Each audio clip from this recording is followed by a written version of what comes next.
స్తుతులు స్తోత్రంలో రాజా. ఈ మధ్యాహ్న కాల సమయంలో ప్రభువా, మీరు శిలువ మరణము ఎందుకోసమై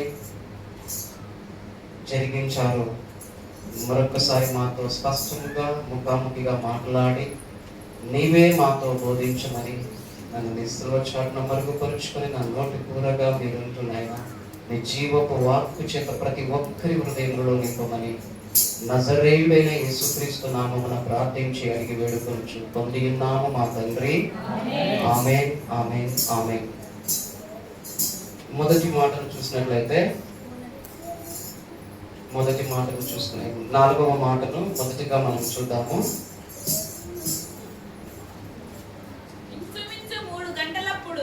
మత్తయి సువార్త 27వ అధ్యాయము 46వ వచనం చదువు. ఇంచుమించు 3 గంటల సమయం అప్పుడు యేసు ఏలీ ఏలీ లామా సబక్తాని బిగ్గరగా కేక వేసెను. హల్లెలూయా. ఆ మాటకు నా దేవా నా దేవా నన్నెందుకు చెయ్యి విడనాడితివని అర్థము. హల్లెలూయా. దేవుడు ఆయన ఎందుకు చెయ్యి విడనాడాడో ఒకసారి మనం చూద్దాము. కొన్ని దేవాది దేవుడు దివ్యంగా ఆయన మాటలు బైబిల్ గ్రంథంలో స్పష్టంగా మనం తెలుసుకోవాలని కొన్ని వేల సంవత్సరాల క్రిందనే రాయించి పెట్టాడు. హల్లెలూయా, హల్లెలూయా. దావీదు కీర్తనల గ్రంథంలో నుండి 78వ అధ్యాయము 78వ అధ్యాయం అందరూ చూడండి, త్వరగా చదువుకుంటూ. ఇక్కడ ఉన్నటువంటి అర్థాన్ని సందర్భానుసారంగా దేవుడు మనందరితో మాట్లాడనన్నాడు. హల్లెలూయా, హల్లెలూయా. చదవండి, మొదటికెళ్ళి చదవండి. నా జనులారా నా బోధకు చెవియొగ్గుడి, నా నోటి మాటలకు చెవియొగ్గుడి. నేను నోరు తెరచి ఉపమానము చెప్పెదను. ఏమంటున్నాడు దావీదు? నోరు తెరచి ఉపమానం చెప్తా ఉన్నాను. ఎలాగ మనము దేవుని చేతిని విడవబడి దేవుని మహిమను కోల్పోయిన తర్వాత ఎలాంటి స్థితిలో ఉన్నామో ఒకసారి మన పూర్వీకులు కూడా ఆయన కోపాగ్నికి ఎలాగ లోనయ్యారో దేవాది దేవుడు చెప్తా ఉన్నాడు. చదవండి కదా. పూర్వకాలపు గూఢవాక్యములను నేను తెలియజెప్పెదను. మాకు తెలిసిన సంగతులను మా పితరులు మాకు వివరించిన సంగతులను చెప్పెదను. ఏం చెప్తా ఉన్నాడు దావీదు? మా పితరులు మాకు వివరించి చెప్పారు, ఆ సంగతులను మీకు ఈ రోజు నేను తెలియపరుస్తా ఉన్నాను అని చెప్తూ యెహోవా స్తోత్రార్హ క్రియలను ఆయన బలము ఆయన చేసిన ఆశ్చర్య కార్యములను దాచకుండా వాటిని వారి పిల్లలకు మేము చెప్పెదము. చదవండి. రాగల తరములలో పుట్టబోవు పిల్లలు దానిని ఎరుగునట్లును వారు లేచి తమ పిల్లలకు దానిని వివరించునట్లును వీరును దేవుని యందు నిరీక్షణ గలవారై దేవుని క్రియలను మరువకయుండి. హల్లెలూయా. ఏం చెప్తా ఉన్నాడంటే, మా పూర్వీకులు మాకు తెలియపరిచిన దేవుని సంగతులను ఈరోజు మీకు తెలియపరుస్తా ఉన్నాను, మా పిల్లలకు తెలియపరుస్తా ఉన్నాను. ఆరు కూడా ఏం చేస్తారంటే వాళ్ళ పిల్లల సంతతికి తెలియజేయాలని చెప్పేసి భక్తుడు కోరుకుంటా ఉన్నాడు. చదవండి కదా. యథార్థమైన హృదయులు కాక దేవుని విషయమై స్థిర మనస్సు లేని వారై తమ పితరుల వలె తిరుగబడకయు మూర్ఖతయు తిరుగుబాటును గల ఆ తరము పోలి ఉండక. ఏమంటున్నాడండి? మేలు పొంది కూడా దేవుని మీద తిరుగుబాటు చేశారంట పూర్వం ఉన్నటువంటి ఆ ఇశ్రాయేలు దేవుని ఎరిగి కూడా దేవుని బలమును తెలిసి కూడా, దేవుని యొక్క శక్తిని తెలిసి కూడా వారు ఏం చేస్తా ఉన్నారంట? దేవుని మీద తిరుగుబాటు చేస్తా ఉన్నారు. అలాగ చేయకుండా ఉండాలని భక్తుని కోరిక ఉన్నది.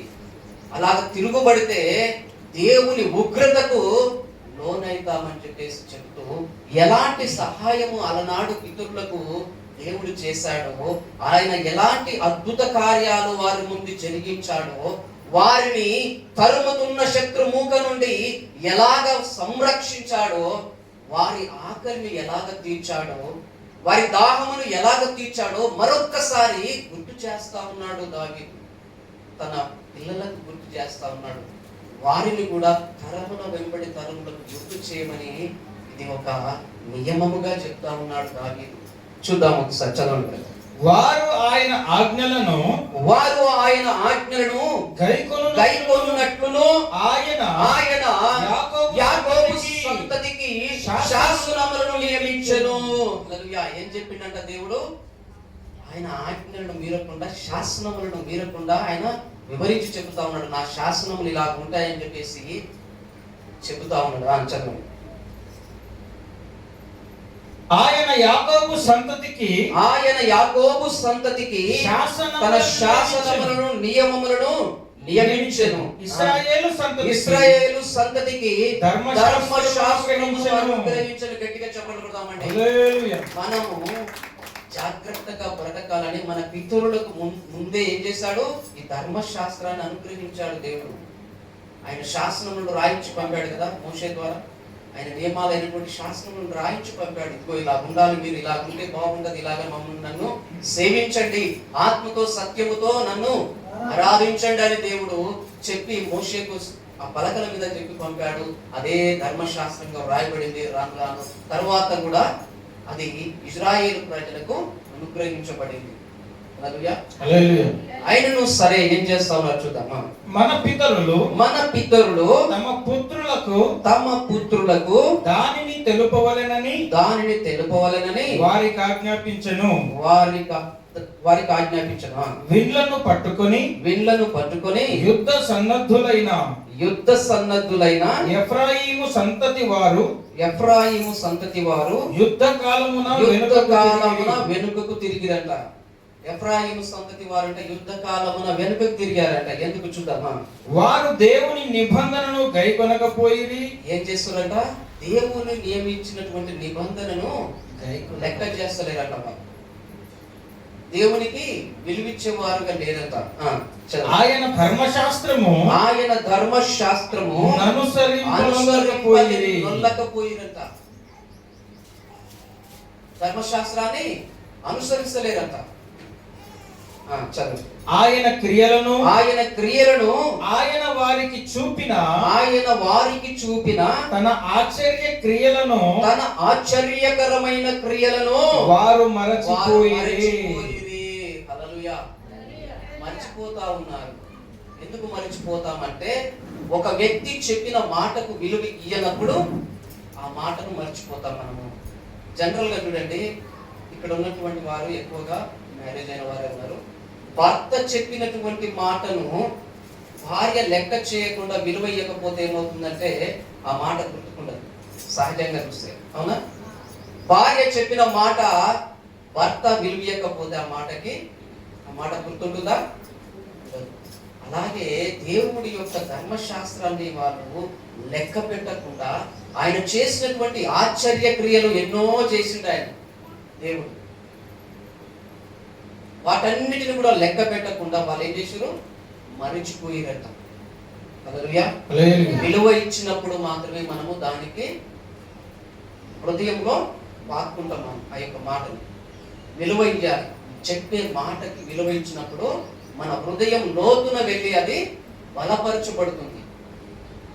మాటకు విలువైనప్పుడు ఇక్కడికి వెళ్ళి వింటే ఇక్కడికి వెళ్ళి వెళ్ళిపోతుంది. అది హృదయంలోకి వెళ్తుందంటే వెళ్ళదు. హృదయంలోకి వెళ్ళాలంటే ఏం చేయాలి? మనము ప్రతి మాటకు విలువిచ్చే వారంగా ఉండాలి. దేవుని యొక్క మాటకు విలువలేదు కనుకనే వారు దేవుడు చేసిన అద్భుత కార్యాలు, ఆశ్చర్య కార్యాలు మర్చిపోయారు.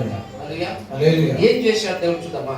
ఐగుప్తు దేశములోని క్షేత్రమందు సోయను క్షేత్రమందు వారి పితరులు చూచుచుండగా ఆయన ఆశ్చర్య కార్యములను చేసెను. గట్టిగా చెప్పండి కొడదాం. హల్లెలూయా. చెబుతా ఉన్నాడు ఇప్పుడు దావీదు. ఇతరులు చూచుచుండగా ఆశ్చర్య కార్యాలు ఎలాగ చేశాడంటే ఆ సోయను క్షేత్రమందు అక్కడ ఉన్నటువంటి ఆ ప్రదేశంలో పలానా ప్రదేశం ఉంది కదా, ఆ ప్రదేశంలో ఇతరులు చూచుచుండగా అంటే దేవుని యొక్క శక్తిని చూస్తా ఉన్నారు. వాళ్ళు ఏమంటే కంటితోటి చూస్తా ఉన్నారు, చెవులతో వింటా ఉన్నారు. చదవండి. ఆయన సముద్రమును పాయలుగా చేసి వారిని అద్దరికి నడిపించెను. ఆయన నీటిని రాశిగా నిలిపెను. పగటి వేళ మేఘముల నుండి రాత్రి అంతయు అగ్ని ప్రకాశములో నుండి వారికి త్రోవ చూపెను. గట్టిగా చెప్పాలి కూడా. ఎలా ఉన్నాడండి దేవుడు? మనకి చిన్న కాలువ ఈదాలంటేనే చాలా కష్టం కదా. ఈ దాని ఆ దరికి పోరంటే ఏమవుతుంది? ఎక్కడ కొట్టుకపోతామో అర్థం కాదు. కానీ దేవుడు సముద్రం అంటే నాకు తెలిసి ఈ భూభాగము 1% ఉంటే 3 భాగాలుగా సముద్రాలు ఉన్నాయి కదా. ఒక సముద్రముని 2 పాయలుగా చేయడం అంటే అది అద్భుతమా కాదా? అద్భుతమా కాదా? మహా అద్భుతం. హల్లెలూయా. వారు చీకటిలో ఉంటున్నప్పుడు ఎక్కడ ఏ ఇబ్బంది పడకూడదని చెప్పేసి దేవుడు రాత్రి కాల సమయంలో అగ్ని స్తంభముగా వారికి తోడే అయి ఉన్నాడంట. హల్లెలూయా. రాత్రంతయు అంటున్నాడు దేవుడు. చదవండి బ్రదర్. రాత్రి అంతయు అగ్ని ప్రకాశములో నుండి ఆయన వారికి త్రోవ చూపెను. హల్లెలూయా. అగ్ని ప్రకాశములో నుండి వారికి త్రోవ చూపుతా ఉన్నాడు. అంటే వారి నేత్రములు ఏం చేస్తున్నాయంటే దేవుని మహా ఆశ్చర్య కార్యములను, అద్భుత కార్యములను చూస్తా ఉన్నాడు. హల్లెలూయా. చదవండి. అరణ్యములో ఆయన బండను చీల్చి సముద్రమంతా సమృద్ధిగా వారికి నీరును త్రాగనిచ్చెను. హల్లెలూయా. సముద్రమంతా నీటిని వారికి విస్తారముగా ప్రవహింపజేశాడు. అరణ్యంలో మాకు నీళ్ళే కనగానే నీటిని బండను చీల్చి ఇచ్చాడు. హల్లెలూయా. సముద్రమంతా సమృద్ధిగా వారికి నీరు త్రాగనిచ్చెను. బండలో నుండి ఆయన నీటి కాలువలను రప్పించెను. నదుల వలె నీళ్లు ప్రవహింపజేసెను. హల్లెలూయా. నదుల వలె నీటిని ప్రవహింపజేస్తా ఉన్నాడు. ఈ అద్భుత కార్యాలన్నీ చేస్తా ఉంటే మీరు మాత్రం ఏం చేస్తా ఉన్నారు? ఒకసారి చూద్దాము. అయినను వారు ఆయనకు విరోధముగా ఇంకనూ పాపము చేయుచూనే వచ్చిరి. అడవిలో మహోన్నతుని మీద తిరుగుబడిరి. ఏం చేస్తా ఉన్నారండి? అద్భుత కార్యాలు, ఆశ్చర్య కార్యాలు కళ్ళ ముంగల చూసుకుంటూ దేవుని మీద తిరుగుబడుతున్నారండి. ఇప్పుడు లేరా అంటే ఇప్పుడు కూడా ఉన్నారు. సంఘానికి వస్తారు. సంఘంలో ఒక వ్యక్తి దేవుని ఆత్మ స్పిరిట్ పొందుకొని ఆమె పొందిన మేలులను చూస్తుంటారు, ఆమె చెప్పేటప్పుడు వింటుంటారు. వెంటనే మర్చిపోయి మాకు దేవుడు ఏం చేశాడంటే నీ తోటి సహోదరికి చేసినప్పుడు నీ తోటి సహోదరుడికి చేసిన దేవుడు నీకు చెయ్యడా? చేస్తాడా లేదా? చేస్తాడు. చేయగల సమర్థుడు ఆయన. కానీ నిన్ను బలము చేత విశ్వాసము చేత నింపాలని ఆయన కొంచెం కాలం వెయిట్ చేస్తుండొచ్చు. అంత మాత్రం మన విశ్వాసమును కోల్పోకూడదు. చదువుతాం. అయినను వారు ఆయనకు విరోధముగా ఇంకనూ పాపము చేయుచూనే వచ్చిరి. అడవిలో మహోన్నతుని మీద తిరగబడిరి. వారు తమ ఆశ కొలది ఆహారము అడుగుచు ఏం చేస్తా ఉన్నారు చూడండి ఇక్కడ. వారు తమ ఆశ కొలది ఆహారమును అడుగుచు తమ హృదయములలో దేవుడిని శోధించిరి. ఎక్కడ శోధిస్తా ఉన్నారంటే ఆహారము కావాలి. ఆహారము దేనికి కావాలంటే శరీరమునకు కావాలి కదా.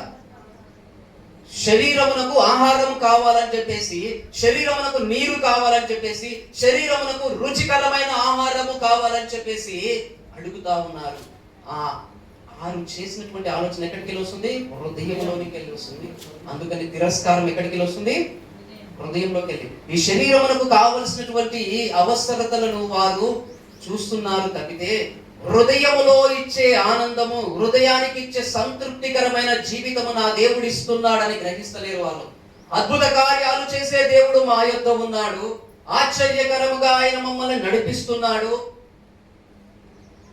ఆయన వెలుగుగా మా తోడే ఉన్నాడని చెప్పేసి గ్రహించకుండా వారు ఏం చేస్తా ఉన్నారు? ఆయన శోధిస్తా ఉన్నారు. హల్లెలూయా. చదవండి. ఈ అరణ్యములో దేవుడు భోజనము సిద్ధపరచగలడా అనుచు వారు దేవునికి విరోధముగా మాట్లాడిరి. ఏమండి, ఒక సముద్రమును చీల్చుట పెద్ద విషయమా? ఆహారమును కూర్చుట పెద్ద విషయమా? చెప్పండి. ఇప్పుడు వాళ్ళు 10 లక్షల మంది ఉన్నారు అనుకుందామండి. 10 లక్షల మందికి ఆహారము సిద్ధపరచుట ఎంతటి విషయము? అదే 10 లక్షల మందికి సముద్రంలో త్రోవ చూపట ఎంతటి విషయం? ఒకసారి ఆలోచన చేయండి. సముద్రంలో త్రోవ చూపటం అంటే ఆ జలరాశులుగా విడజీయడం కదా, ఆ ప్రదేశాన్ని అంతా నిర్మలంగా చేయటం, రహదారిగా చేయటం, చాలా గొప్ప విషయం. అది ఆహారము చేయటం ఏముంది? మామూలు పని. అందుకే దేవునికి మీరు ఇంకా గ్రహిస్తలేరా అని చెప్పేసి ఆకాశము ఆ యొక్క ఆకాశ మహాకాశములను విప్పి పైనుండి పూరేళ్లను మన్నాను కురిపించాడు దేవుడు. ఎందుకు వీరికి తెలియాలని, నేను చేసే అద్భుతాలు మీరు చూడాలని, ఇంకా మహాద్భుతాలు చూడాలని.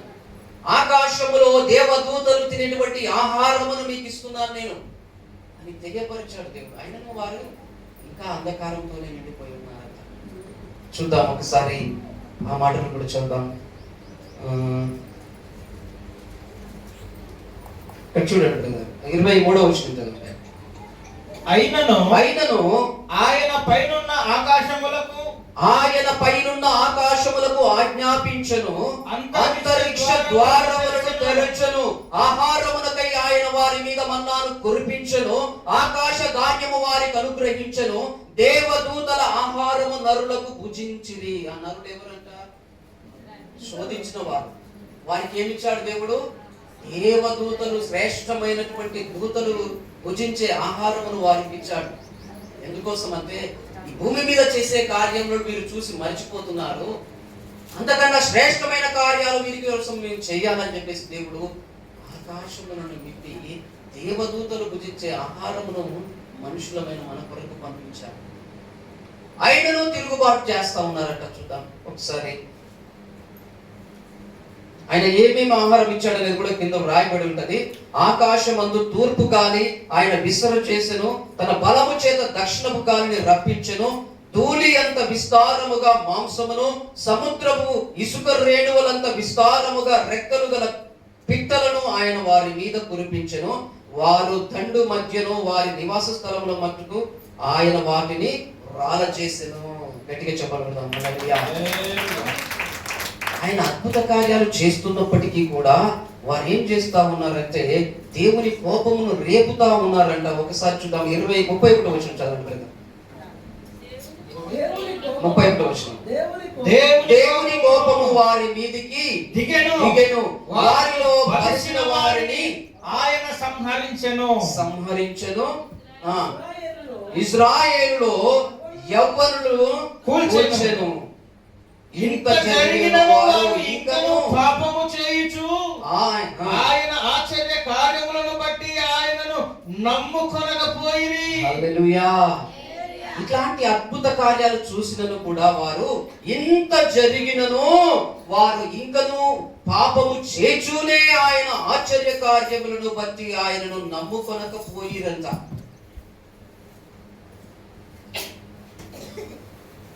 ఎందుకోసం అంటే శరీర ఆశల వైపు మన మనసు పరిగెడుతుంది కాబట్టి అదే దేవుడు అప్పుడు వారిని సంహరించాడా లేదా? పాపం వైపుగా, శరీర ఆశల వైపుగా, ఈ లోకము వైపుగా మనం తిరిగినప్పుడు దేవుని ఉగ్రతకు ఆతురులమైతామంట. హల్లెలూయా. అయితే ఇక్కడ ఒక చక్కని మాట రాయబడింది చూడు. ఆయనను వారు తప్పులు చేస్తుంటే దేవుడు ఆయన పశ్చాత్తాపడ్డాడు. పశ్చాత్తాపడి మనల్ని ఏ రకంగా ఆయన ఆ పశ్చాత్తాప మనసులో నుండి అనుకుంటున్నాడు ఒక్కసారి ఆయన మనసును గురించి చూద్దాము. 37వ వచనం చదవండి బ్రదర్. నోటి మాటతో వారు ఆయనను ముఖస్తుతి చేసిరి. నోటి మాటతో అంటే పై పైన ఆయనను స్తుతి చేస్తా ఉన్నారంట, పైన ఆరాధన చేస్తా ఉన్నారు, పైన నమ్ముకుంటా ఉన్నారు. హృదయంలో నమ్ముకోనమని దేవుడు చెప్తే పైన ముఖస్తుతి చేస్తా ఉన్నారంట. ఆ సందర్భంలో దేవుడు ఏమనుకుంటున్నాడు చూడండి. తమ నాలుకలతో ఆయన యొక్క బొంకిరి. అయితే ఆయన వాత్సల్య సంపూర్ణుడై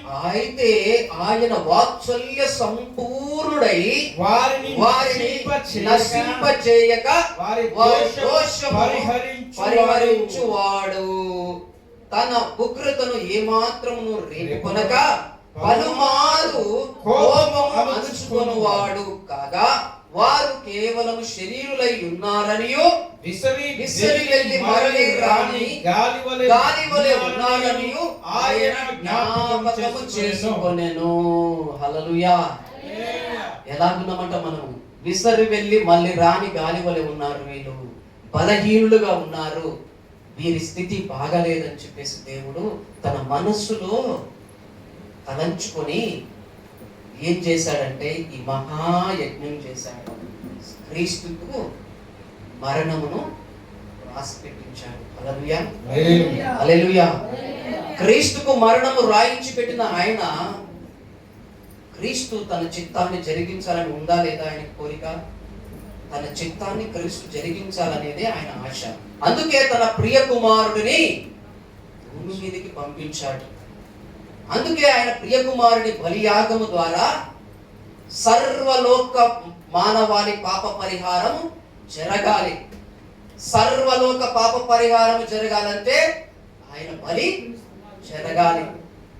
అందుకే ఆయన శరీరధారి అయి ఉన్నటువంటి క్రీస్తు అంటాడు, నేను ఇప్పుడు నా తండ్రిని అడిగితే సేనలు, అంటే ఒక్కొక్క సేన కొన్ని వేల మంది ఉంటారు దూతలు, అటువంటి దూతల సేనలను నా కొరకు ఇప్పుడు పంపడని అనుకుంటున్నావా పేతురు అంటూ తను చెప్తాడు, నేను నా తండ్రి చిత్తమును నెరవేర్చడానికే ఇక్కడికి వచ్చాను. నేను నా ఇష్టపూర్తిగా నా ప్రాణమును మీ కొరకు పెట్టుచున్నాను. నా యొద్ద నుండి ఎవడును నా ప్రాణమును తీయనొల్లడు. నేనే ప్రేమపూర్వకంగా నా ప్రాణమును పెట్టుచున్నాను అని పలుకుతాడు ఆయన. దేవుని యొక్క చిత్తాన్ని నెరవేర్చడానికి ఆయన వచ్చి ఉన్నాడు. అయితే అదే దేవుడు ఆత్మస్వరూపుడై, ఆయన మహిమ స్వరూపుడై మూడవ రోజున తిరిగి లేచిన తరువాత ఆయన ఏమంటాడంటే, నేను తిరిగి వెలుచున్నాను, తండ్రి యొద్దకు వెలుచున్నాను, అక్కడ నేను నిరంతర యాజకత్వము చేయుచు నిరంతరము మీ కొరకు నేను వేడుకుంటాను. ఎందుకోసమో తెలుసా? ఆ దేవాది దేవుడు ఈ భూమిపైకి శరీరధారిగా వచ్చినది నెరవేర్చిన తరువాత సర్వ మానవాళి పాప పరిహారము చేయాలంటే వీరు బలహీనులు. ఇక్కడ రాయబడింది కదా, దావీదు వారి పితరులకు చెబుతా ఉన్నాడు కదా, తన పిల్లలకు చెబుతున్నప్పుడు చెబుతా ఉన్నాడు కదా, ఆయన మనసులో నొచ్చుకొని ఉన్నాడు కాబట్టి వీరు బలహీనులుగా ఉన్నారు, విసరి వెళ్ళి రానటువంటి గాలి వలె ఉన్నారు కాబట్టి వీరు బలవంతులు కావాలని ఒక మహాయజ్ఞం చేశాడు ఆయన. ఆ మహాయజ్ఞం ద్వారానే ఈ బలియాగం జరిగింది. ఆయన యొక్క చెయ్యి విడవబడింది సిలువలో. ఆ చెయ్యి విడవబడిన తర్వాత ఆయన మరణించడం జరిగింది. ఆ మరణము తర్వాత తిరిగి 3 రోజులకు పునరుత్థానుడయ్యాడు. పునరుత్థానుడైన దేవాది దేవుడు ఆయన మహిమా స్వరూపుడై ఉండి ఆయన పలికినటువంటి మాట ఏంటంటే, నేను తండ్రి యొద్దకు వెళ్తున్నాను, అక్కడ నేను నిరంతర యాజకుడినై ఉంటాను, మీ కొరకు ఎల్లప్పుడూ తండ్రిని నేను బతిమాలుచుంటాను. ఎందుకోసమో తెలుసా?